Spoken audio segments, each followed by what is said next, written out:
Worldwide, cardiovascular disease affects the lives of hundreds of millions. Dedicated cardio nerds everywhere are working hard to fight this global epidemic.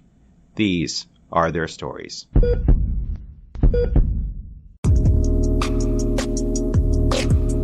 Welcome back, Cardio Nerds. Thanks for joining us as we tour fellowship programs across the country as part of the CardioNerds Case Report series produced in collaboration with the ACC Fellow in Training section. Each episode will feature a cardiology fellowship program. Fellows from the program present and teach about a fascinating case and share what makes their hearts flutter about their program. Each case discussion is followed by an E-CPR segment from a content expert and a message from the program director.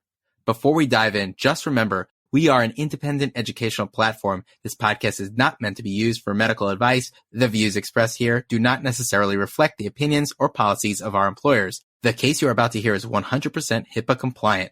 We thank you for subscribing to and supporting the CardioNerds. Our mission is simple: to democratize cardiovascular education, promote diversity and inclusion, empower everyone to learn and teach from the basics to the advanced, while fostering wellness and humanity. If you believe in the mission, consider supporting us on patreon.com/cardionerds. Every little bit goes a long way. We're also so excited to be growing the platform by mentoring the next generation of CardioNerds. We are establishing the CardioNerds Academy and are looking for residents and fellows to join as CardioNerds Fellows. Please see the link in the episode description to submit an application. Without further ado, let's continue on our tour with another fascinating case from amazing CardioNerds colleagues. Today, we are honored to be joined by cardiology fellows from VCU, Doctors Ajay Pillai, Anna Tomdio, and Amar Doshi. Guys, welcome to the show. Would you please introduce yourselves? Hi, Amit. Hi, Cardio Nerds. My name is Anna Tomdio. I'm a second-year fellow here at VCU in Richmond, Virginia. I completed my residency at East Carolina University in North Carolina. Go Pirates! And aspiring to be an interventionalist. Hey guys, thanks for putting this together. My name is Amar Doshi. I'm a third-year cardiology fellow and co-chief fellow, along with my colleague here, Ajay Pillai. I am from North Carolina. I did my residency at the University of Cincinnati before coming to VCU for cardiology fellowship, and I'm currently applying for heart failure fellowships. Hey guys, super excited to be here. My name's Ajay Pillai. I am part 2 of the dynamic duo and lucky enough to be the other chief fellow here at VCU. I did my residency and chief residency at the Medical College of Georgia in Augusta. AUG, the start codon. Woot woot. Sorry, guys, I had to do it. Dad jokes are our specialty here. I'm going into the incredible field of EP next year. Ajay, Anna, Amar, this is an incredible pleasure to meet you. We have been already having such a great chat pre-recording, and I'm just ecstatic to hear about an amazing case. But I've got Google Maps open, and I'm about to jump into my computer screen. Take me to Richmond, Virginia, your favorite locale, and set up a nice setting and scenery for this great, amazing chat. So Richmond is a great place, lots of great outdoor locations and food. So I'm just going to walk you through my ideal day, and I think we can pick a spot along the way, if that sounds okay. So typically, wake up to a nice cool morning run on one of our parks. Then we like to go have a grand breakfast at one of our fine brunch eateries, Lulu's, for a great cast iron skillet brunch. Maybe head over to our brewery district where we enjoy some local beers for a few hours. And then finally, burning off some of those with a nice bike ride along the James River. Then eating some great Thai food at our local Thai restaurants. And then finally, if we have space, and we always have space, eating a giant slice of cake at Shindig's. What a fabulous day you guys have planned for us. It's Sunday morning at 8 o'clock in the morning, and I can't imagine a better thing to do than to have a Richmond-style brunch, and we can save the brewery for this evening. I like it. All right, I've got my skillet. Let's go ahead and dive into some cardiology. What do you guys have for us? Let's do this. So I'm on the consult service, and I get called by the emergency department for a patient who passed out. So we go down to the ER and we see this guy, and he's 65 years old, and he tells us that I was just sitting, having a beer with my friends, and then I suddenly passed out from a sitting position. So from the EMS records, they said that he had some pinpoint pupils, his oxygen level was only at 89%. So they were worried about some drug overdose. They gave him some Narcan, but it's really, really unclear if his mental status changed after that. So in the ED at this point, his oxygen level was much better. He did not feel any palpitations, did not have any chest pain, no dizziness, he didn't get short of breath, no tunnel vision, absolutely nothing. He did not have any loss of bowel or bladder control either. So he tells us that he's had similar events in the past, but was just told that he had seizures. So that's just what he attributed it to. But also something that we need to note is that he doesn't regularly see the doctor.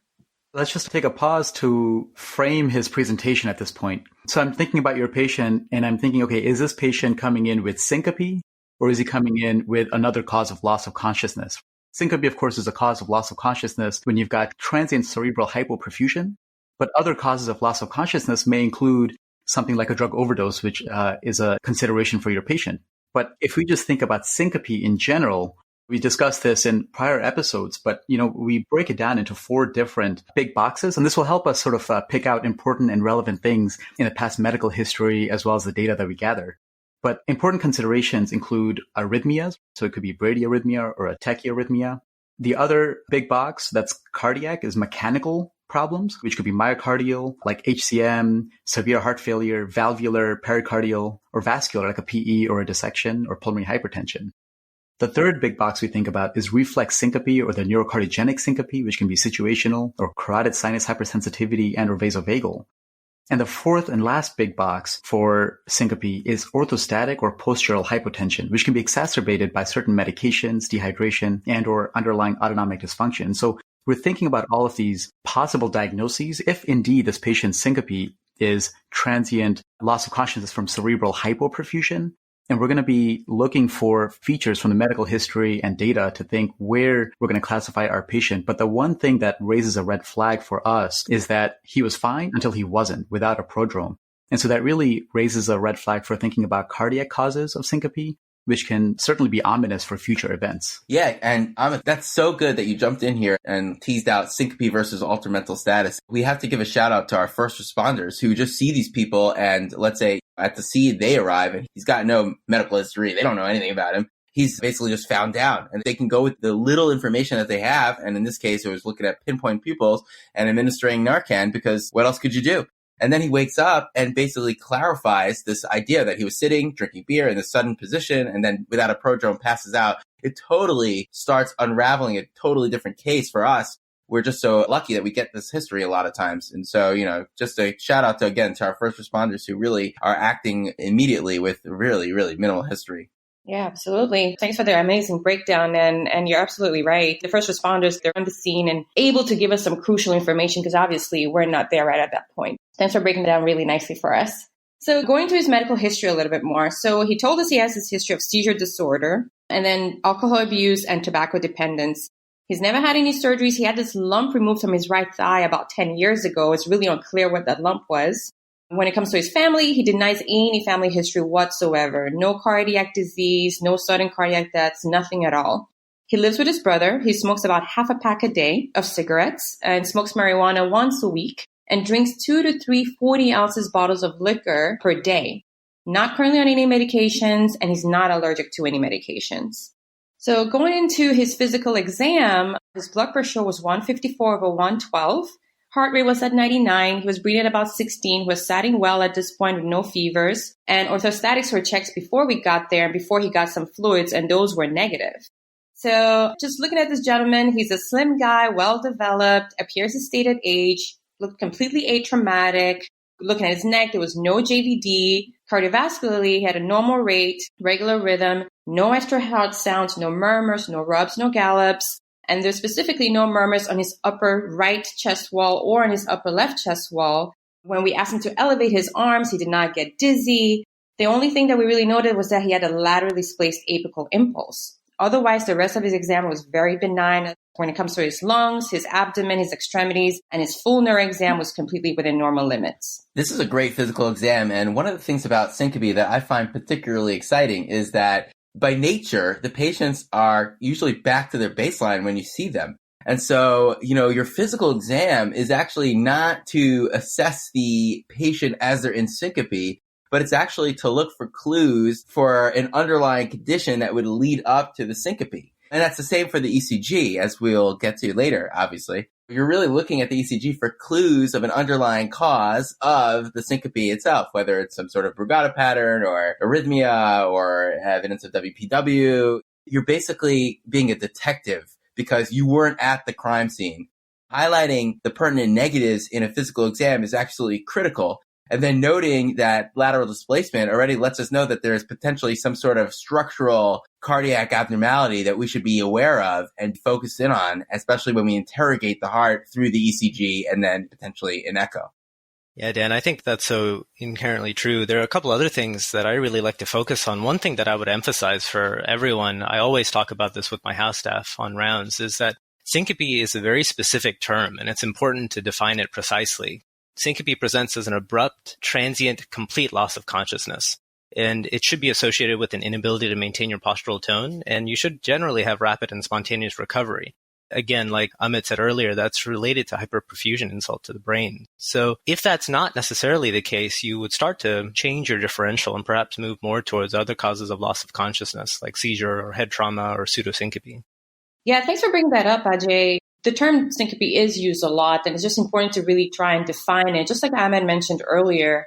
And I think the easiest way for me, or what I found to help me differentiate what may be causing syncope, is breaking it down into two separate categories that go into cardiac versus non-cardiac causes. And Ahmed has touched on it a little bit earlier today, but just to reemphasize, when we're looking into the non-cardiovascular causes of syncope, we think about a reflex syncope, orthostatic hypotension, which our patient didn't have, volume depletion, and acute blood loss. We need to remember that there are other conditions that are incorrectly diagnosed as syncope, and these include intoxication, vertebrobasilar TIAs, hypoxia, and hypoglycemia. And none of these really seem to apply to our patient. Yes, he was drinking, but it's unusual for someone to be in the sitting position and then suddenly pass out and say that this is just all due to intoxication. Anna and Ajay, these were awesome points. And what I'm taking away is that syncope is a very specific clinical syndrome related to transient cerebral hypoperfusion, not to be confused with other mimickers that can appear similarly but have a very different and distinct differential diagnosis. The clinical challenge here begins with how we frame the patient on the get-go. And in doing so properly, we get on the right track. I feel like I'm on the right track with you guys right now. Thanks. So going into the cardiac causes of syncope, there are big things that we want to exclude first. Obstructive cardiomyopathy, vascular steal syndrome, atrial myxoma, any sort of pericardial disease, and arrhythmias. And if we go into arrhythmias just a little bit more, these include the structural problems which may increase the risk of rhythm disturbances. And not to take your love for ECGs away from you, Ajay, electrical causes can include rapid SVTs, ventricular arrhythmias, as well as bradyarrhythmias, just like Ahmed mentioned earlier. And under all of that, we want to make sure that we're not worried about any kind of channelopathies. So these are like long QT syndrome, Brugada, CPVT, and drug-induced QT prolongation. So looking at all of this and trying to put all of this together, this is a gentleman who says that he's had seizures in the past. And it makes me wonder, like, was this like something that was just thrown on him because nothing was really found? And here we are with someone who's having recurrent syncopal events labeled as seizures because of his history of alcohol abuse. And Anna, I think that's a great point, that we don't want to get biased with these anchoring biases of someone's past history of seizures, or we'll hear they were drinking or using recreational drugs. We never want to just toss out patient diagnoses based on some of these social factors. The other thing I'll highlight is that there are a few features in general that increase your likelihood of having a cardiac cause of syncope. So particularly for this case, some things stand out. The features that increase that likelihood are being older, usually over the age of 60, if you're a male, and having known ischemic structural congenital heart disease, a previous arrhythmia, or having a reduced EF. A brief prodrome, such as what our patient had, or actually no prodrome at all, increases your level of suspicion, as does syncope during exertion or while you're supine. As this applies to our patient, he's a male above the age of 60. He has no significant cardiac history, but his syncope did occur with no apparent prodrome. So I'm starting to worry that there may be a bit more than meets the eye here.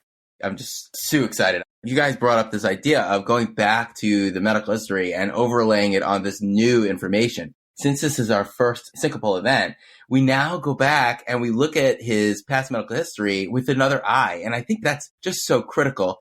We had said that he had a seizure disorder, and now that we're reassessing all of that and the appropriateness. And yes, when you have syncope and somebody who has quote unquote seizure disorder, you got to really think that over. One anecdote that highlights this is I was a second-year fellow in the ICU, and a patient started coding. We get to the bedside, and we're the first there. It's me and a resident, and the resident, who's just an amazing person and an amazing clinician, looks at the patient and calls for Ativan. because he sees this patient physically looking like they're seizing. But maybe I got lucky, but I looked at the monitor and I saw that the patient was in VF. And so I basically was like, no, epi. It's epi. It's going to be the treatment of choice. And so, yeah, the monitor. Yeah. The screen of truth. Anyways, yeah, so we resuscitated that patient very successfully, and it found out, obviously, that he had torsades after looking back at the monitor. I love that idea. That can be very confusing. Sometimes codes, even in the hospital, can present as a seizure lookalike, but really actually be an arrest, which is on the spectrum of syncope. Syncope is where it reversed spontaneously and arrests are not. So just a great point of being a good medicine doctor as well. And then also the seizure with syncope. It's an awesome anecdote. I think a big part of cardiology fellowship is being trained to be cross-eyed and assess the patient and the telemonitor at the same time. I'm going to add an anecdote where a resident came in and saved the day. I came on service one time and the patient had been there for probably, 2 months without very little family and social support. So it was sort of a difficult overall situation. But the patient originally was admitted for syncope and it was attributed to sort of a benign cause of syncope.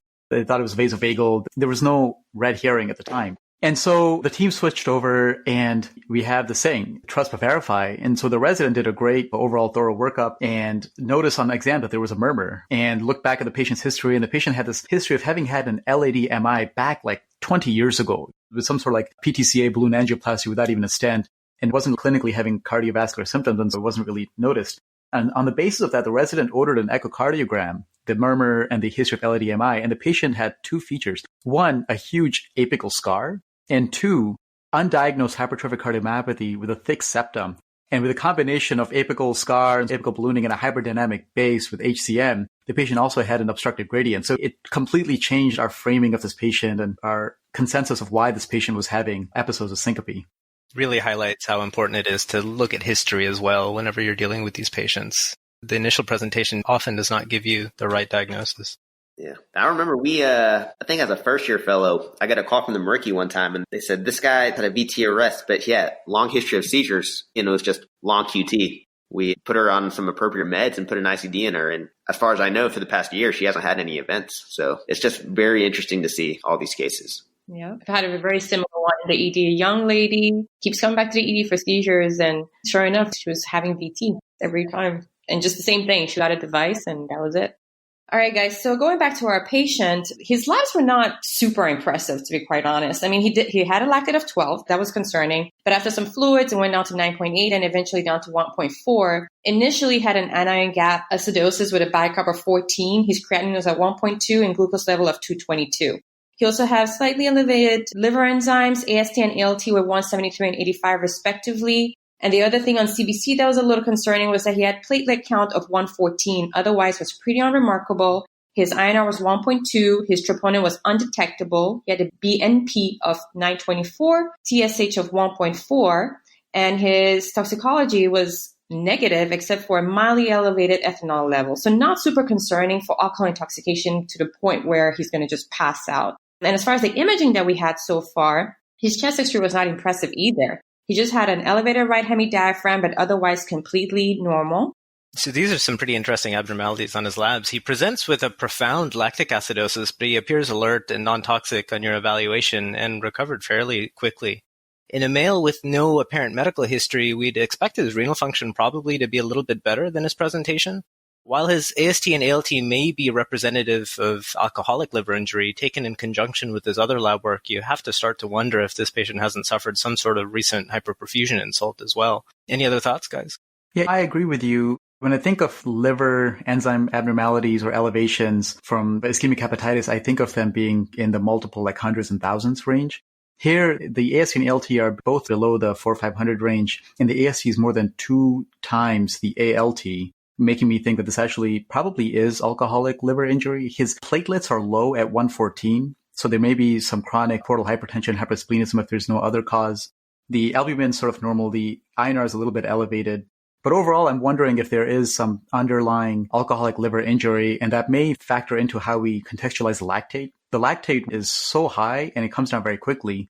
It can be high, of course, because of not being metabolized well by the liver, but coming down so quickly makes you think that, okay, this was like a very quick single hit and got better. And so maybe this was a hypoperfusion, but also this really does bring tonic-clonic seizures back in the picture because this pattern could fit with that in the absence of another finding. And then lastly, the BNP is also elevated. And so far, we haven't heard anything about heart failure symptoms either on exam or the chest x-ray. Yeah, that's right, Amit. And I was going to add to that beautiful synopsis of the labs, that lactate going down so quickly. I know that we're all cardio nerdy and we're all fixated on seizure presentations as a cardiac cause, but seizure can be a cause of this as well. And so definitely keeping that in mind too. Yeah, and one of the most impressive causes of lactate that I've come across is when my senior fellow, Dev Patel, who's a EP now, he was consulted on a patient with a lactate like 16 to 18 range with no signs of other organ injury or adverse hemodynamics.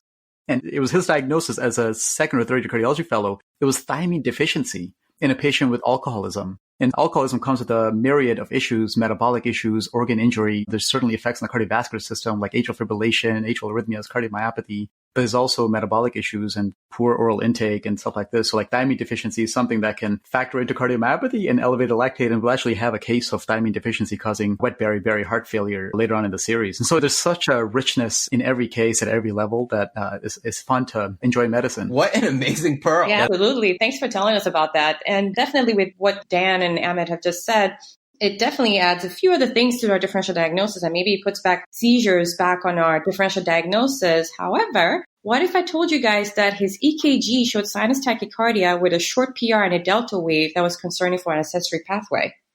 Bum, bum, bum. Cardiology consult on the way.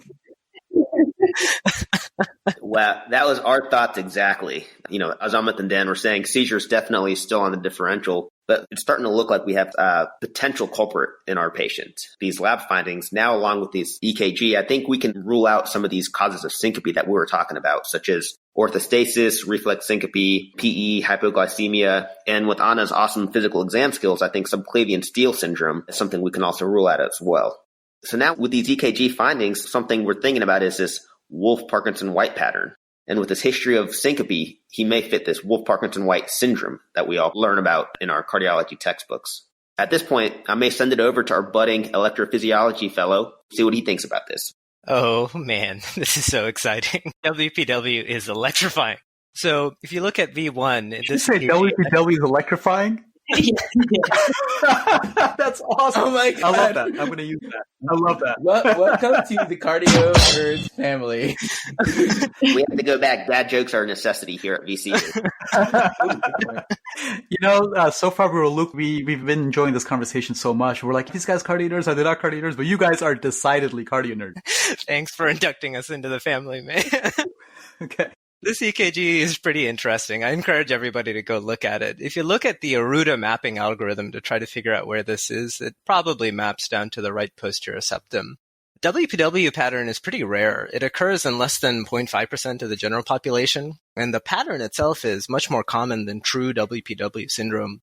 Just to give you a little bit of background about what a bypass tract is, a bypass tract is generally thought to be a remnant of atrioventricular connection caused by incomplete embryologic development of the annulus. Failure of that fibrous separation between the atria and the ventricle or other structures within the heart results in these abnormal connections that we call bypass tracts. There are a bunch of different types, and sometimes I like to say these really fast if I need to wake up. So we can talk about atrioventricular bypass tracts, atrionodal, atriohiscient, atriofascicular, fasciculoventricular, nodofascicular. At some point, it feels like I'm speaking another language, but for our purposes, we'll focus on typical AV bypass tracts. In EP land, we can distinguish bypass tracts as being manifest based on whether or not we see evidence of pre-excitation on a surface 12 lead EKG. The EKG requirements for diagnosis of WPW are a PR interval less than 120 milliseconds, normal P wave vector to exclude a junctional rhythm, the presence of a delta wave, and a Q restoration greater than about 100 milliseconds. If we see evidence of manifest bypass tract in an asymptomatic patient, we're observing a WPW pattern. If this patient then goes on to have documented tachyarrhythmias or symptoms consistent with tachyarrhythmia, then voila, you have WPW syndrome. So guys, there are a ton of different arrhythmias that are observed in WPW syndrome. The most common of these arrhythmias is AVRT, or atrioventricular reciprocating tachycardia.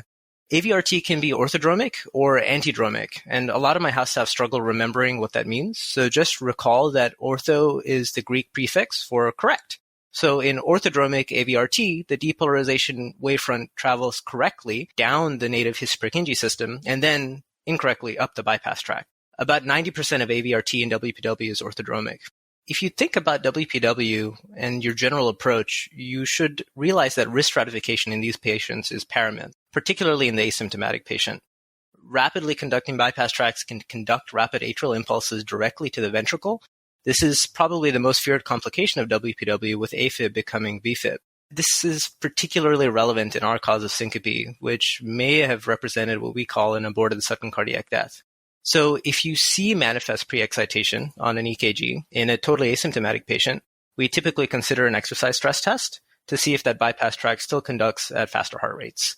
Loss of pre-excitation during a stress test is consistent with block in that bypass tract and implies a long effective refractory period in the bypass tract.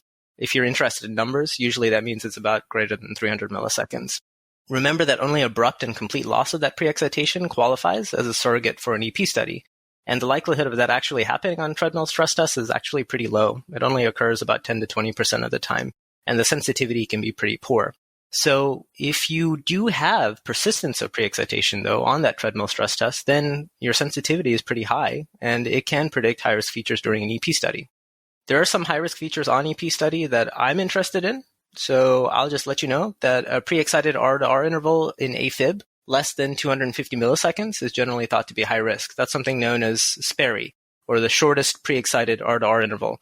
I think it's also the name of a brand of shoe I used to wear in high school. But anyway, bypass tract effective refractory period of less than 250 milliseconds also is high risk. By the way, I sent Ajay and Anna a picture of my Sperry's that I still wear, so not just in high school. I help moderate a WhatsApp chat where basically EMS and first responders send in the strips all the time to basically say, hey, what do you guys think of this? And it's, again, not for real-time opinions, but more to help them appreciate what they're seeing, because they know what they're seeing is weird. And so we kind of help them go through what it actually is, because they usually just drop the patients off. And a lot of times, this is very common, that the patient's actually in the WPW SVT, and people are basically saying, oh, I think there are like delta waves there, but really there are not delta waves there because they go away because you're actually using the accessory pathway to get back up into the atria instead of going down. So you lose that pre-excitation. I think that's a fundamental point that we should definitely highlight for early learners, but even everybody. Yeah, that's a great point. It's really important to realize that depending on what resource you're reading, about 50% of bypass tracts are manifest, meaning that you'll see them on an EKG, and 50% are concealed. So you may not see an accessory pathway on a baseline EKG, but you still can have orthodromic AVRT and WPW syndrome. Ajay, that whole explanation was next level. And really the only word that comes to mind is electrifying.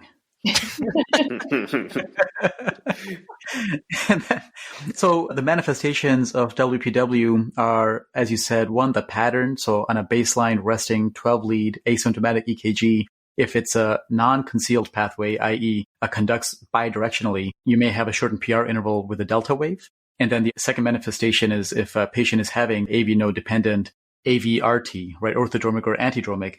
And then like a third of these patients will also have atrial arrhythmia. So you may have AFib or aflutter and variably conducting through a combination of both the AV node and or the accessory pathway. And in these patients, you'll have AFib with sort of this wobble from QRS to QRS, because depending on what proportion of the conduction is happening via the accessory pathway, the QRS may be narrower or wider. And so I think, and Ajay, correct me if I'm wrong, but I think you probably want to avoid our usual approach to AFib rate control. You probably want to avoid giving nodal agents like metoprolol and calcium channel blockers and digoxin, because if you block the AV node and they preferentially go down the accessory pathway, which doesn't have the normal stops in terms of slowing conduction down, and the patient ends up going into AFib with one-to-one ventricular conduction, they can degenerate into VF and really cause a lot of problems. So in this situation, we want to think about slowing down ventricular myocardial conduction with things like ibutylide and procainamide.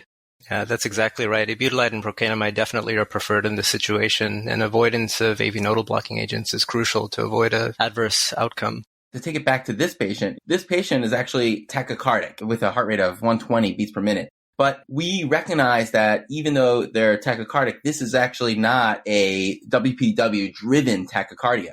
What we're actually seeing is that it's actually sinus tachycardia, as we said earlier. And we are seeing the evidence of the WPW pattern that could have caused our patients issues earlier on. So sometimes it's very challenging, especially when it's a concealed pathway or they're going slower. But here you have a few clues. One is that they're not totally clinically stable. I assume that this ECG is not the one that was done after that lactate came down. It's probably the one that was done prior to some fluids and stuff. So you can see that this patient is still having a compensatory tachycardia that actually is not arrhythmia driven.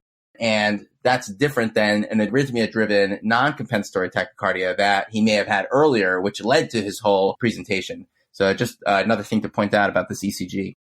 That was a great point, Dan. I'm glad you highlighted that. And then, so Anna, I wonder where you're going to go from here, because you've got a patient who comes in with what sounds like syncope, probably with a red flag of not having had a prodrome, and a seizure history that can take us in different directions. And then we also found a WPW pattern, which normal healthy people without ever having arrhythmic manifestations may have. How do you know that this pattern is what causes syncope? How do you risk stratify patients with WPW? What did you do next to further interrogate this?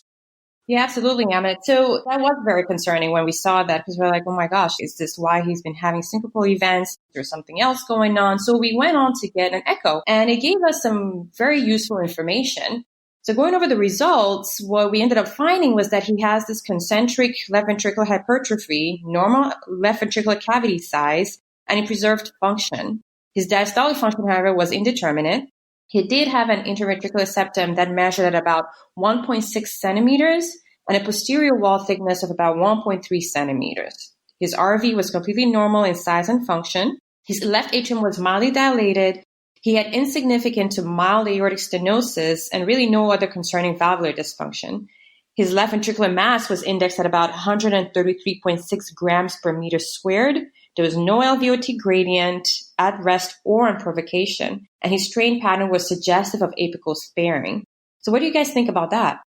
So I think those are some very interesting echo findings, Anna. Looking through his echo a little bit closer, the patient's echo shows a thickened heart and increased myocardial mass, which indicates he has left ventricular hypertrophy. And I think at this point, it would be good to talk about some of the definitions to clarify what's going on and what we're going to talk about later on in this case, to clear up some concepts that I've had a hard time defining, even in fellowship. To clarify, let's talk about what a normal left ventricle looks like. So a normal left ventricle has a wall thickness less than 1.1 centimeters. So when we see a thickened heart on the echo, we think of this hypertrophy, as we mentioned. Another way to define that hypertrophy is by having an LV mass index, which is the LV mass that's calculated indexed to the body surface area to standardize it. So an LV mass index of greater than 115 grams per meter squared for men and greater than 95 grams per meter squared for women. And he had an LV mass index of 133.6, which is definitely above the 115 mark. This broad category of thick heart phenotypes can be driven by different pathophysiologies. Some of those include hypertrophy, infiltration, storage diseases, and mitochondrial diseases. And furthermore, under each of these subheadings, we have our causative diagnoses. For example, true hypertrophy, as defined by myocyte enlargement, can be due to multiple things: hypertrophic cardiomyopathy or a reactive left ventricle. By that, we mean the ventricles reacting to hypertensive heart disease, aortic stenosis, subvalvular stenosis, and athlete's heart. And as mentioned, other causes include infiltrative disorders, including cardiac amyloid, storage disorders such as Fabry's disease, and then mitochondrial disorders, which may represent Miller syndrome, coenzyme Q10 deficiencies, and Friedreich's ataxia, among others. Well, that's a very nice breakdown of definitions, Amar. And this is definitely things that we need to think about when we encounter patients who present just like our patient did, especially in the setting of left ventricular hypertrophy or thickened heart, so to speak, that we see on echo. So looking at our echo findings, is there something specific that jumps out at you? Does that help you narrow down a differential diagnosis a little bit more? Exactly. Thanks, Anna. So right off the bat, looking at this echo, I would again note a couple of things. As we mentioned, he has this increased calculated mass index of 133.6. And also notably, his interventricular septal thickness is measured at 1.6 centimeters, which is considered to be very thickened, as well as a posterior wall thickness of 1.3 centimeters. With his left ventricular end diastolic diameter measured at 4.5 centimeters, we're able to calculate what we call a relative wall thickness, which his proportions are greater than 0.42. So we would classify him as having concentric left ventricular hypertrophy. So with these measurements, we can start to prioritize some of the possible causes of LVH in this patient. Right now, I'm starting to think this patient may have either a hypertrophic cardiomyopathy or a hypertrophic cardiomyopathy-like phenotype, including amyloid. Anna and Amar, I love the way you approach this finding on the echocardiogram. And one, it's really increasing our concern for the underlying cause of syncope in this patient.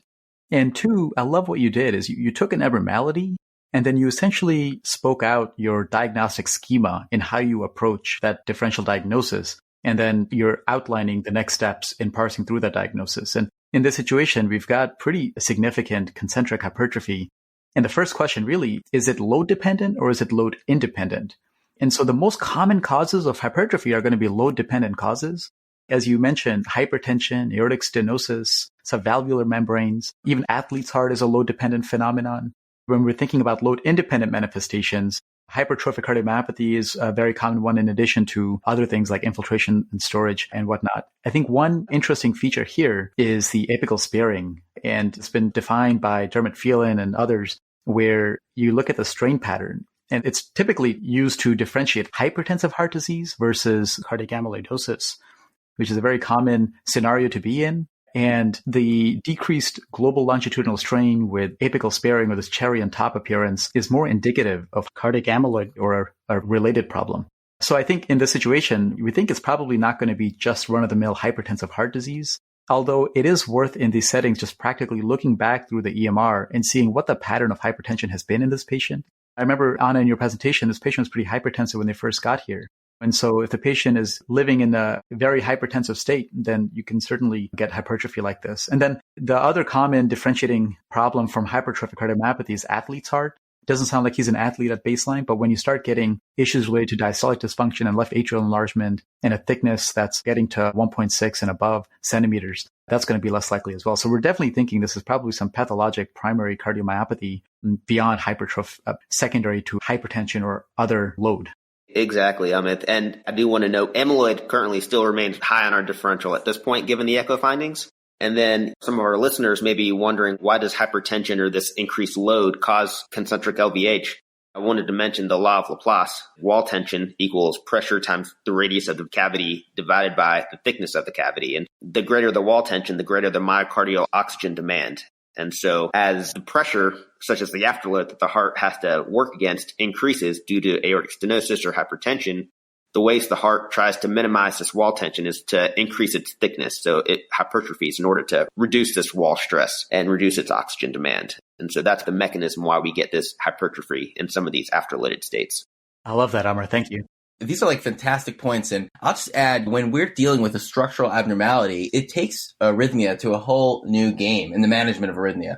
Even thinking about not our patient for a second, but rate control and atrial fibrillation. If you knew that your patient had severe AS, severe MS, or severe pulmonary hypertension with RV problems, or hypertrophic cardiomyopathy with LVOT obstruction, or a really restrictive heart or constrictive heart, you would totally think of the patient incredibly differently and appreciate the nuances that the structural abnormality set up with serious hemodynamic consequences for rate control. And it could go one way or the other. Certain conditions do better with higher heart rates, and certain conditions do better with lower heart rates. And so as soon as there's a red flag for a structural abnormality, as picked up in this case by the physical exam with the lateral displacement, I was already like, wow. Typically, if you have a normal, healthy, 18-year-old guy who basically has a syncopal episode and we find WPW on his post-syncope EKG, I'm thinking, wow, is this guy a high-risk guy who had atrial fibrillation and was just like beating down from the atria right into that accessory pathway and just overwhelming his left ventricle and putting him into an arrest? Is that this patient? But for somebody else who I'm already getting evidence of structural heart abnormalities, like either amyloid or potentially hypertrophic cardiomyopathy, where there's a structural abnormality that either makes him feel poorly, I'm starting to think a little bit differently. Like maybe he doesn't need that atrial fibrillation or something crazy to set him into a syncopal event. And maybe that's why he's having these so frequently with drinking, and potentially maybe when he's drinking, he's a little bit dehydrated. And if he ends up having hypertrophic cardiomyopathy, maybe that's really leading him to have higher LVOT gradients. And so with a tachycardia on top of that and poor filling, you would exacerbate that. So these are all the things that fly around my mind when I'm approached with a patient who has WPW, but in the setting of structural abnormalities, such as what we're teasing out here. So great discussion. And I'll add a couple of pearls as well. When we're thinking about amyloid infiltration, typically you think about low voltages. 10% of patients can have high voltages. And in this particular setting, it's hard to interpret voltages when you also have a WPW pattern, because that conduction down the accessory pathway can modify your QRSs independent of the LV mass and or infiltration. And the second pearl that I think makes amyloid and other restrictive cardiomyopathies a little bit lower on my differential is that the initial blood pressure when the patient came in was 254/131. And a pearl that I got just from Mazen Hanna, who's a cardiomyopathy attending here at the Cleveland Clinic, is that it's very unlikely that a clinically manifest patient with amyloid cardiomyopathy will develop blood pressures this high. It's not within their hemodynamic profile. When we think about cardiac amyloidosis, is it AL? Is it ATTR? The asymmetric hypertrophy is more likely to occur with TTR cardiac amyloid, and this patient is older. And if it was African-American, had carpal tunnel syndrome, biceps tendon rupture, lumbar spinal stenosis, then those are all features that would raise my suspicion. But definitely we have enough to look for it. But there are things that make it less likely here. That is a great point, Amit. And those are things we were thinking of as we were working up this patient. One thing I want to pause and discuss is we're tossing out this term hypertrophic cardiomyopathy. And I think it's important for us to actually define what that is for our listeners. And that way we can move forward with a better understanding of it. So whereas hypertrophy is just excessive LV mass, it doesn't necessarily indicate the underlying pathology. As I said, one of it could be hypertrophic cardiomyopathy. And so hypertrophic cardiomyopathy in and of itself is a genetic condition with hypertrophy. So like I said, increased myocyte size. And that can be due to a mutation in one of the cardiac sarcomere genes that are essential for the contractile motion of the heart. Currently, there are about 11 genes that have been identified and over 1,500 gene mutations potentially responsible, with the two most common being the cardiac beta-myosin heavy chain and the cardiac myosin binding protein C mutations. So I think it's very important that we define what hypertrophic cardiomyopathy is in that sense. So, Amar, we know what hypertrophic cardiomyopathy is now. How do you diagnose it by echo or other multimodal cardiac imaging techniques? Ajay, that is a great question, and that's often a tough one to answer. But the diagnosis of hypertrophic cardiomyopathy states that we have hypertrophic cardiomyopathy when we have a left ventricular hypertrophy greater than or equal to 15 millimeters, but also with the absence of another cardiovascular or systemic disease associated with LVH or myocardial wall thickening. Thus, as you said, we need to rule out some of these other causes of wall thickening.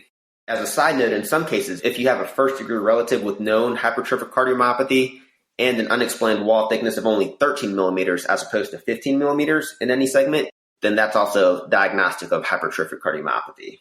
Since in this case, we don't have a first-degree relative, we need to rule out some of these other causes. This is where we have to put together the patient's history, physical exam, and importantly, we have to work together with our imaging colleagues to help us differentiate.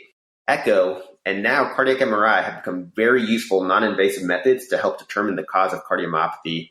Certain etiologies can have certain patterns that we can recognize on the echo and MRI. He had a pattern on the echo that we had talked about concerning for amyloid, this apical sparing pattern. So this is something I think we should probably assess a little bit further. Anna, can you tell us if he had any additional testing for amyloid? Yeah, absolutely. So we requested immunofixation electrophoresis, SPEP, UPEP, and a PYP scan, and it all came back pretty unremarkable. So at this point, we're like, this guy has this non-specific phenotype, and he has this unexplained syncope. So what we decided to do, like the CardioNerds call it, we took him to the tube of truth. His CMR showed a hyperdynamic LV with mild desynchronous movement of the septum concerning for LV hypertrophic cardiomyopathy. He had a maximum wall thickness of 1.7 centimeters in the inferior and inferior lateral walls. His myocardial nulling pattern was normal. His native T1 values were not elevated. There was no LVOT obstruction, and there was also delayed gadolinium enhancement in 25% of the myocardium, including LG at the RV insertion sites. Guys, first of all, I just think the right sound effect for donut of truth is more of an echoey thing. Donut of truth, truth, truth, truth. But we could go with whatever we want. And I know we're going to discuss the MRI, but I got to plug our episodes. We did a fantastic series on hypertrophic cardiomyopathy way back at the beginning of CardioNerds. Episodes 3, 4, 5, and 6 discussed like the diagnosis and management from stem to stern. Just a fantastic series. And also, if you didn't get enough, we then did right afterwards a series on cardiac amyloid. And those are episodes 7, 8, 9, and 10. So definitely check those out if you haven't heard them yet. And also CMR with Dr. Debbie Kwan in a later episode. Speaking of which, Anna, do you remember at all what the pattern of LGE was in this setting? It was more of a patchy mid-myocardial pattern. There was some RV insertion site enhancement, but more of it was noted laterally out near the apex and infralaterally in the mid-wall. I appreciate that. The reason I ask is because in cardiac amyloidosis, the LGE typically is subendocardial, and in contrast to ischemic cardiomyopathy, it's diffuse rather than in a vascular pattern. And so this is just another bit of evidence that points us away from amyloidosis. And so I'll say that the hunt continues. Excellent point. Exactly. So like we mentioned with some of the MRI findings with the patient's negative PYP scan and the lack of abnormalities on the amyloid screening labs, I think at this point we can effectively rule out amyloid in this patient. His clinical history and presentation also do not suggest some lysosomal disorders such as Fabry's. He doesn't quite fit the age criteria. He lacks symptoms such as neuropathic pains, GI symptoms, and also common things being common. I'm thinking this is more of a hypertrophic subgroup. So as mentioned, the hypertrophic cardiomyopathy goes up on our list. Hypertensive heart disease. Athlete heart's also on the differential, but like we mentioned, he's likely not an athlete. And we don't see evidence of aortic stenosis, so that's probably off the table as well. Based on his echo findings and his MRI findings, I'm more inclined to think of a hypertrophic cardiomyopathy. Ajay, why don't we discuss the typical MRI findings of hypertrophic cardiomyopathy a little bit further? Hashtag donut of truth. So this is going to be tough because I have to follow up these excellent CardioNerd segments from way back in the day. Just a disclaimer that I learned all of this from them. But as mentioned, MRI has become a great diagnostic tool in cardiology, and it can aid in the differential of ventricular hypertrophy. For hypertrophic cardiomyopathy, MRI in particular has been shown to be superior to echo in identifying segmental hypertrophy in areas that are not easily identified via echo.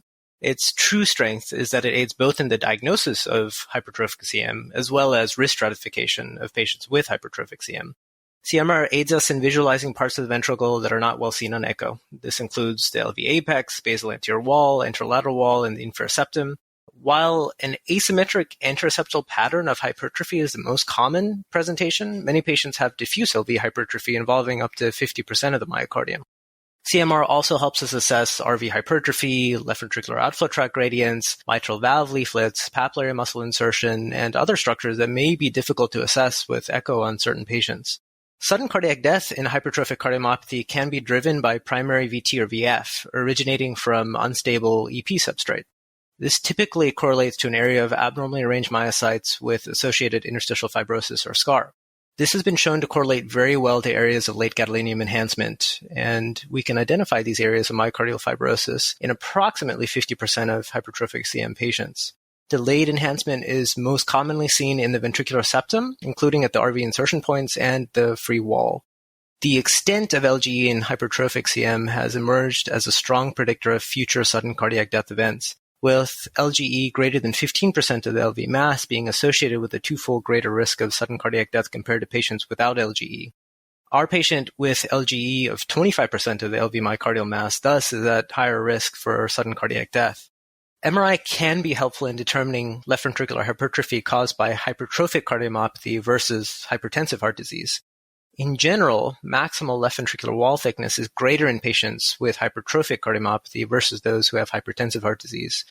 Most patients with hypertensive heart disease have a maximal septal wall thickness less than 15 millimeters, though African American patients at times, and particularly those with chronic kidney disease, can have wall thicknesses between 15 and 20 millimeters. While both hypertensive heart disease and HCM present with LGE in the mid-myocardium and epicardium, in HCM, it tends to be more in the areas of greatest wall thickness, and again at the RV insertion points. In our patient with inferior and infralateral wall measurements of 1.7 centimeters, along with the degree and pattern of late gadolinium enhancement, we're starting to favor a hypertrophic cardiomyopathy or a hypertrophic cardiomyopathy phenotype-like diagnosis. Wow, Ajay, that was a great overview of the MRI. And I just want to focus on a couple of things here, because as we're all taught about hypertrophic cardiomyopathy, we hear these buzzwords such as asymmetric septal hypertrophy, LVOT obstruction, and systolic anterior motion of the mitral valve. So I want to highlight it's important to note that these are not necessary to have. So hypertrophic cardiomyopathy has many phenotypic variants, including apical hypertrophic cardiomyopathy without LVOT obstruction, and diffuse hypertrophic cardiomyopathy, which often don't exhibit these classical findings. And then just as an FYI, I know echo boards are approaching for a lot of us. How do we evaluate for LVOT obstruction on the echo? We do this by placing a continuous wave Doppler in the LVOT. And we can see this classic peaking dagger-shaped profile with obstruction defined as a peak instantaneous gradient greater than 30 millimeters mercury. And just another side note, prior to considering something like a myectomy or an alcohol septal ablation, we like to see typical resting gradients of usually greater than 50 millimeters of mercury. So as noted on the echo and the MRI, our patient did not have any significant gradients. And then also just speaking briefly about systolic anterior motion associated with hypertrophic cardiomyopathy, these are often due to inherent changes in the mitral valve itself, such as elongation of the valve leaflets, or due to hypertrophy and displacement of the papillary muscles, placing them closer to the LVOT. So the anterior leaflet is more susceptible to the flow drag force and can cause LVOT obstruction. Subsequently, with SAM, because the anterior leaflet is in the LVOT, you can often see a posteriorly directed MR jet. Wow, thanks for that amazing breakdown and helping us differentiate between some of these overlapping syndromes, Amar. Because sometimes we see these patients and then later on when we find certain things, we're like, how come we didn't hear a murmur? Or how come there was this murmur and X, Y, and Z? So this was a really nice way for us to talk about what you expect to see on physical exam, because that'll help us narrow down our differential diagnosis and may give us an idea of what we will find on echocardiogram. So given the variety of findings in HCM and our patient's echo and MRI findings, the lack of LVOT obstruction, SAM, significant RV involvement, we have an explanation as to why our physical exam was not very impressive. If I'm hearing you correctly, depending on how thick the walls are and depending on the hemodynamic state, we can sometimes detect a double apical impulse due to atrial contraction against a very non-compliant LV. If he had RV involvement, we may have seen a prominent A wave on JVP, which is a result of the atrium contracting against a closed tricuspid valve. Our patient, however, had this laterally displaced apical impulse. Also, in HCM, systolic murmurs are diminished with increased preload, such as squatting, or increased afterload, such as hand gripping. On the other hand, intensity will increase with a decrease in preload or afterload, such as Valsalva and vasodilation, respectively. So these maneuvers can also be used in patients with LVOT obstruction. The big difference is that they have a medium-pitched systolic ejection murmur at the lower left sternal border and the apex. And of course, the intensity greatly depends on the magnitude of the gradient.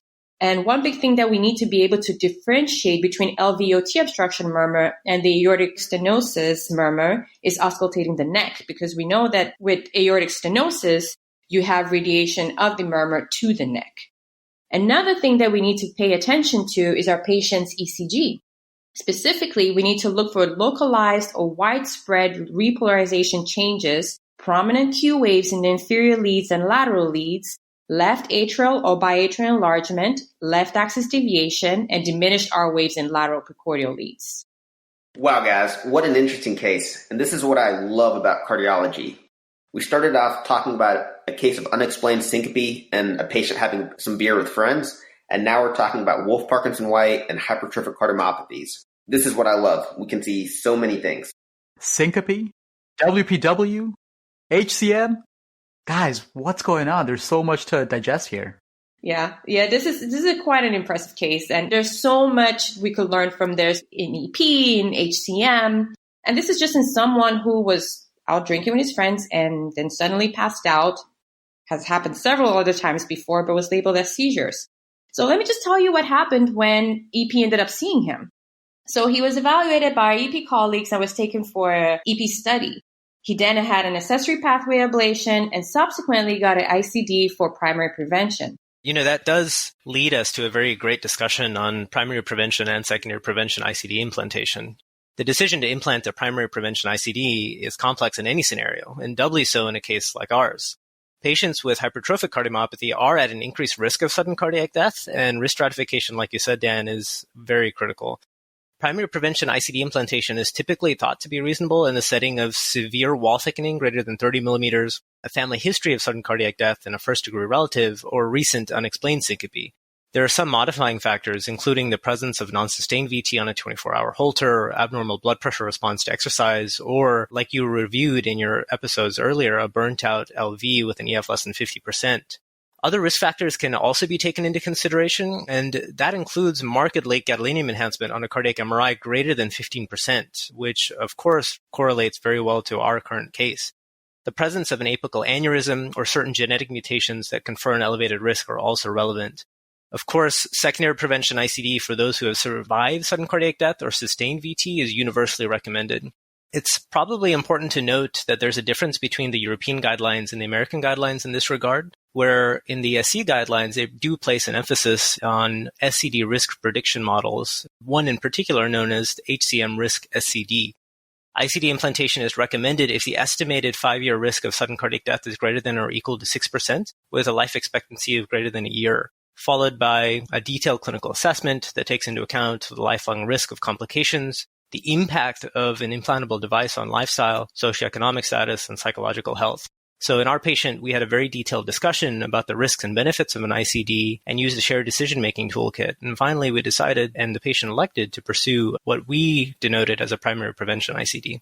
Yeah, thanks for that breakdown, Ajay, and helping us figure out when we need to put ICD or when is it indicated for patients such as ours to get an ICD. In addition to that, does the presence of WPW pattern in him with a hypertrophic phenotype, does that add to our differential at all? Is there anything else that we should be looking for? Yeah, I'm really glad you asked that. And I think this is where things really start to come together. The variant presentation of our patient's hypertrophy with significant scar on cardiac MRI in association with this pre-excitation raises the suspicion of an inherited form of WPW. There are 2 metabolic myocardial storage diseases that demonstrate a clinical phenotype of LVH that mimics the disease expression of typical sarcomeric hypertrophic cardiomyopathy. These are namely PRKAG2 cardiomyopathy and Danon disease. Danon's disease is a malignant phenocopy of HCM with multisystem involvement caused by the LAMP2 mutation. It causes skeletal myopathy, hepatic involvement, mental retardation, and it can often be associated with pre-excitation. These individuals are usually treated via early heart transplantation. PRKAG2 cardiomyopathy, on the other hand, results in glycogen accumulation within cardiomyocytes. Affected individuals typically exhibit symmetric patterns of LVH. This disease is frequently associated with WPW and bundle branch blocks, and a subset of these patients are at an increased risk of progressive heart failure and sudden cardiac death. This is particularly relevant for our patient and needs to be investigated further. I was just going to say that was such a phenomenal breakdown, Ajay. And until I prepared for this episode, I hadn't really learned or thought too much about the confluence of this hypertrophic cardiomyopathy phenocopies and WPW pattern. And it just gives you an example of the power and importance of thinking about diagnostic schemas, reframing the patient with sort of a problem representation, and then putting everything together. Everything has a schema. What's a schema for WPW to begin with? It could be an isolated primary issue with an accessory pathway developing in a way that may or may not be inherited. It could be related to Epstein anomaly.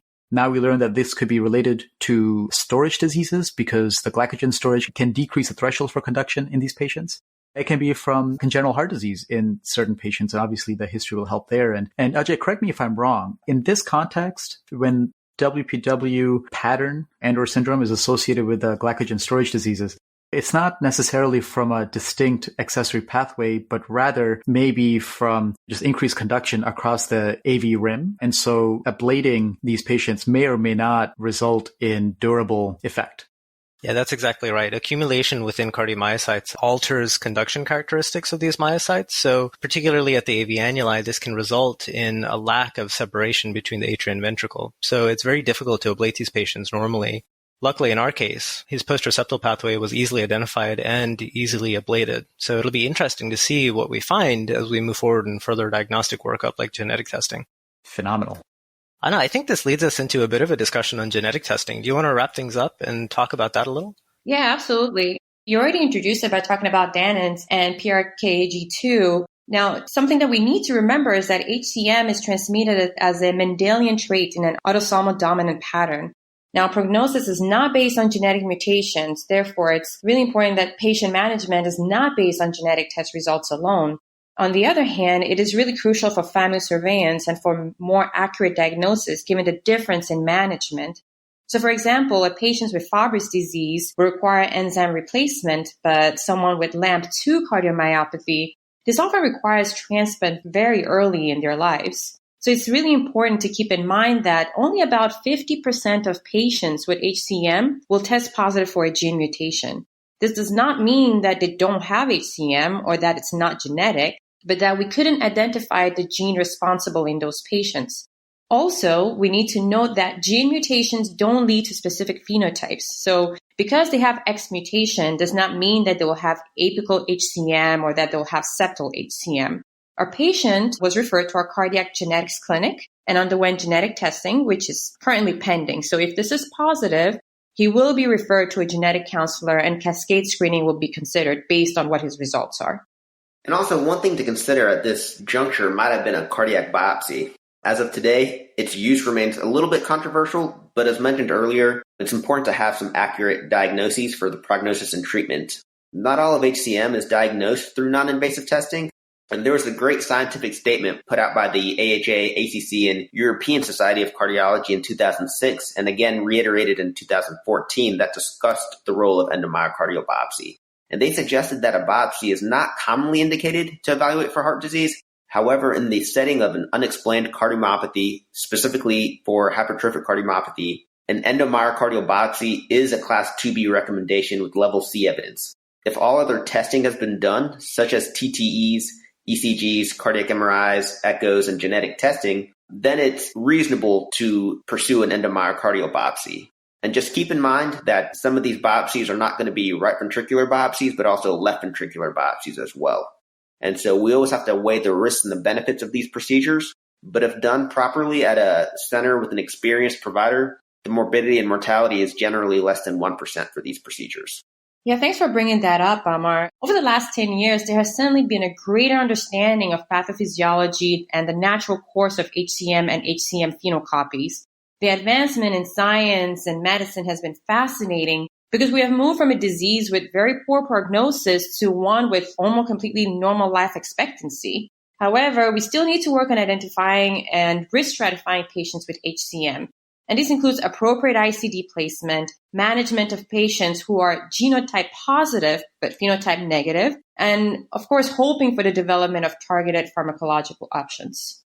Ajay, Anna, Amar, this has been an incredible discussion, and Amit and I are just so appreciative for opening your world to us and seeing not only this fascinating case with so many dimensions, but also the collegiality that you share between yourselves. The chemistry is just so indicative of such a warm learning and training environment, and it's really palpable over this episode. A lot of these cases end with this multi-D, massive collaborative effort to take care of one patient. I mean, here we have EMS providers, ED, we got cardiologists like you guys figuring this out. We got EP, we have genetics, we have CMR readers. We just have this incredible diverse group of people coming together for taking care of this patient. And that was also reflective by us watching you guys discuss this incredible teaching opportunity of a case.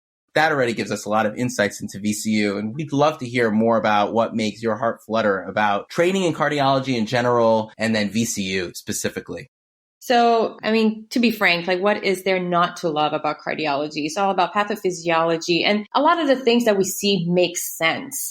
Specifically, what drew me to VCU is, one, I'm a female, and the women in the cardiology department at VCU are fantastic. This is one of the programs where I interviewed where they had a good number of women attendings. They had women in fellowship. So for me, it was very important to see that. And I wanted to go somewhere where I felt like I could relate to someone and someone could understand how I'm feeling when it comes to certain things and find a mentor that would push me forward or that would encourage me to pursue interventional, which was my goal from the beginning. So that's one of the big things. In addition to that, when I came, the camaraderie was fascinating. Like the fellows that stopped by in the interview room. And of course, when I ended up starting doing my fellowship here, it showed the same thing. I could easily walk down to EP if I had any questions. I could easily go to our heart failure department if I had questions or imaging. It was never a problem to find someone who could take the time and explain something to me. So with that, I'm very happy that I'm at VCU. I love the city. I love the hospital. And I don't think there's any other program I'd rather go to. And I just want to echo what Anna said. Great colleagues that we work with here. It's very fascinating because we have world-renowned attendings that I can text at 2 a.m. when I'm on my night shift and without hesitancy, and they'll get right back to me. And so I think just being treated as a colleague by some of these attendings, it's just a great feeling. The other things I really liked is we're a really clinically strong program. And so coming in as a first-year fellow, we focus on getting you your skills needed to become a great cardiologist. We have a lot of time in the cath lab, the echo lab, the stress lab, and we slowly bring people along. And so by the time you're a second and third year, you have the skills necessary to essentially run the team yourself, and the attendings are just there in the background as needed. And so I think your clinical development is second to none here at VCU. And for me personally, going into cardiology, I like heart failure. And so seeing a patient coming in, not being able to walk or breathe, and having them leave the hospital a few days later like a whole new person, that's just an incredibly rewarding experience. Guys, there's so much I love about VCU. I mean, this fellowship is my baby. My co-fellows are my family.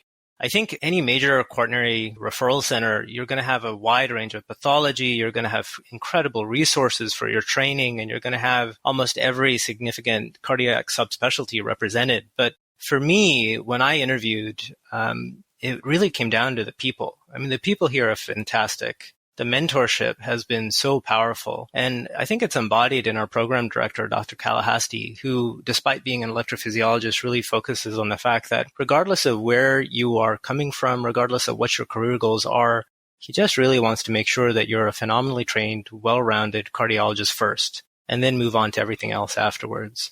And he's been a phenomenal mentor to me, as has everyone else. I can't imagine another institution where someone as well known as Dr. Kenneth Ellenbogen would be open or willing to text me at midnight about a publication that I'm submitting the next day. So just really happy here. Really love the people, and it's been a phenomenal experience. So I welcome you to come and check us out. Wow. Amar, Ajay, Anna, I mean, to say that this was a joy is an understatement. And I tell you how I feel right now, but what I'm going to do instead is I'm going to read text messages that Dan was sending me on WhatsApp while we were talking. I think this really highlights this relationship in the program. There is underlying tones in this episode that show a real family network structure in their program, without even mentioning how great VCU is or how unique they are because of this, or that they're demonstrating that this is such a lovely place to work and learn. I'm getting emotional about this group. So that was from Dan, like 5 minutes ago. You guys selected a case that highlights many of the things that we love about cardiology. It highlights many of the major disciplines within cardiology. You use the case to teach us really in so many different levels. It took us to the next level. It was purely electrifying. And I just have to say, this was such a pleasure. Welcome to the CardioNerds family. Thanks so much, guys. Thanks, It's been a true joy. Thank you guys for those kind words. So now for our E-CPR segment, we're going to bring on Dr. Keyur Shah, who is one of my personal mentors and is the division chief of our advanced heart failure program here at VCU. Amar, thank you for such a flattering introduction. I'd like to thank the CardioNerds for inviting us to be on this wonderful podcast. And I'll be honest with you, after listening to this segment, I am at awe and somewhat intimidated by the intellect of these fellows.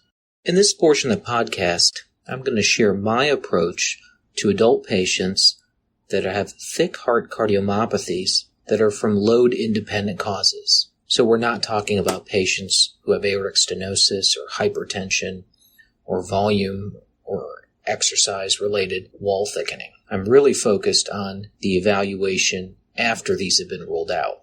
I'm going to talk less about hypertrophic cardiomyopathy and amyloidosis, since these have been covered thoroughly in this podcast and several others. I'm going to focus this discussion on two glycogen storage diseases, including PRKAG2 mutations and Danon disease caused by a LAMP2 mutation, and one lysosomal storage disease, which is Fabry's, related to an alpha-galactosidase deficiency. Understanding there are several other conditions in these categories which I'm not going to cover, I've chosen to focus on the ones that affect adults and often may be underdiagnosed when evaluating an adult with a non-load-dependent thick heart cardiomyopathy. So let's start with the PRKAG2 mutation, which has an autosomal dominant pattern of inheritance. The mutation affects the protein involved in ATP synthesis. In cardiomyocytes, the enzyme affected is involved in glucose and fatty acid regulation and storage, along with utilization.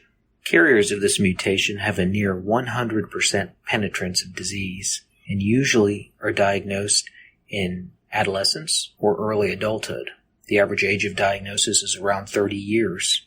Patients present with all sorts of arrhythmias that could be atrial, ventricular, high-grade conduction disease, present as syncope, or even sudden cardiac death. From a cardiomyopathy standpoint, as in the case we discussed today, patients also have concentric diffuse ventricular hypertrophy and classically present as Ajay described in the podcast, with Wolff-Parkinson-White syndrome or pre-excitation. In addition to these cardiac findings, often patients have either myalgias or some degree of muscle wasting associated with this mutation. While there are no disease-specific therapies, diagnosis of this helps identify patients at high risk progressing to pacemaker-dependent conduction disease or requiring an ICD. Later-stage disease is often treated with orthotopic heart transplantation. Similar to the PRKAG2 mutation, a mutation in the LAMP2 gene causes another glycogen storage disease called Danon disease that also results in a phenotype of severe left ventricular hypertrophy associated with conduction disease and pre-excitation syndromes. However, Danon's disease is X-linked and presents with a very severe phenotype in males. Patients are usually diagnosed in their teens and have very aggressive progression of their cardiomyopathy. Most don't survive past the age of 25 without heart transplantation. Young men usually have the triad of cardiac involvement associated with cognitive delays and poor performance, for example, in school, and also muscle weakness or wasting. The muscle wasting and weakness is not as severe, say, as a familial amyloidosis syndrome. However, it's associated with elevated CPKs on their blood work and generalized weakness compared to normal children. In addition to the above, they often have associated ocular findings, including hypopigmentation and retinal or vision issues. Women can also present with severe disease depending on the degree of X inactivation they have of their other gene. However, most of the time women present with less severe forms and sometimes even a dilated cardiomyopathy. The average age of diagnosis is usually in their mid-20s, and the prognosis is much better with less aggressive disease. Fabry's disease is a lysosomal storage disease. It's also X-linked, arising from a mutation in the galactosidase A gene that is responsible for creating the alpha-galactosidase A protein, which primarily cleaves parts of glycolipids. The result of this mutation is accumulation of GB3 in cells, leading to the multiple potential symptomatic presentations. Similar to Danon's disease, Fabry's, being X-linked, presents earlier and more severely with more classic symptoms in males. Patients develop concentric hypertrophy and associated conduction abnormalities and arrhythmias. Features of classic Fabry's often talked about in textbooks and presenting in young males include acroparesthesia, or severe nerve pain that tends to occur in episodes, renal failure including proteinuria or hematuria, and hot and cold weather intolerance, along with hypohidrosis, or the lack of sweating. Patients are at a higher proclivity for cerebrovascular accidents, and many present with ocular findings, including corneal opacities and cataracts. Women can present with severe symptoms similar to men depending on the degree of X inactivation. However, many have minimal symptoms and present later in life with disease manifestations. In clinical practice, it's rare to see patients with Fabry's have the entire spectrum of symptomatology. Often patients or in families with clusters of Fabry's seem to have a potpourri of symptoms. There are also variants of the disease reported to have an isolated cardiac presentation and isolated renal presentations, without manifestation of some of the classic features I described above. Patients diagnosed with Fabry's and cardiac involvement should be monitored for conduction disease and also aortic root dilation, in addition to evidence of left ventricular hypertrophy and heart failure. Enzyme replacement therapy is available and should be initiated under the guidance of a Fabry's expert. Data from small studies are promising, but confirmatory comparative data are not available. I'd like to thank everyone for their time and listening to this podcast, and to summarize some of my key points regarding non-load-dependent LVH that's unrelated to classic hypertrophic cardiomyopathy or amyloid disease. I urge you all to consider these glycogen storage diseases and lysosomal storage diseases that are phenocopies of thick heart cardiomyopathies. Thank you very much. I'd love to introduce Dr. Gautham Kalahasty, our program director for the General Cardiology Fellowship and a personal mentor of mine, to say a few words to prospective applicants to VCU Health. Hi, my name is Gautham Kalahasty, and and I am the Cardiology Fellowship Director at Virginia Commonwealth University. First of all, I would like to say thank you to CardioNerds program and to the ACC Fit section for the opportunity to say a few words about our Cardiovascular Diseases Fellowship. I want to begin with saying job well done to Ajay Pillai, Anna Tomdio, and Amar Doshi. These are just 3 examples of outstanding fellows that we have here at VCU and of whom we are all very, very proud. The Cardiology Fellowship at VCU produces the most well-prepared cardiologists imaginable.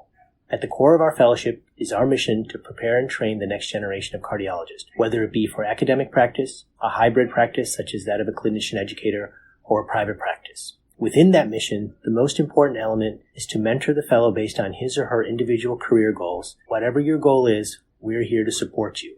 This is accomplished in several ways at VCU. 1, we have outstanding clinical and procedural volume distributed over 2 quaternary core care referral centers, the VCU Medical Center and the McGuire Veterans Administration Hospital. We have a very well-organized rotational curriculum which provides exposure to a very diverse range of patient populations. There's simply nothing you won't see here or be prepared to do. Your workload, although challenging like any other good cardiology fellowship, is very balanced. All of our fellows are able to achieve COCATS Level 2 training in all major disciplines of cardiology. We offer subspecialty fellowships in interventional cardiology, advanced heart failure and transplant cardiology, and invasive electrophysiology. Second are the didactic and conference schedules. We've put a lot of effort into organizing a truly comprehensive series of didactic lectures, taught almost exclusively by our attendings, to assure your academic knowledge will match your outstanding clinical abilities. At the National ACC Fit Jeopardy competition, our fellows placed second in 2018 and first place in 2019. Our fellows really know their stuff.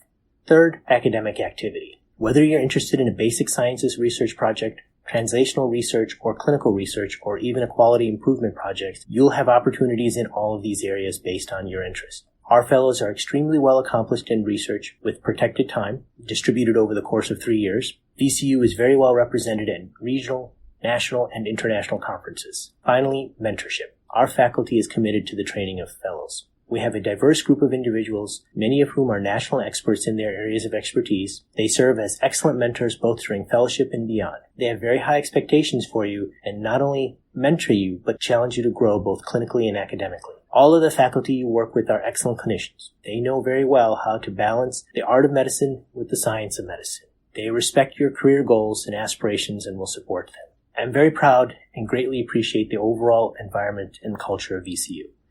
This is a very supportive and comfortable place to train and practice. Our fellows and staff are happy. They enjoy a balanced lifestyle, both inside and outside of the hospital. Richmond actually turns out to be an absolute underappreciated gem of a place to live. Quality of life here is high. Cost of living is low.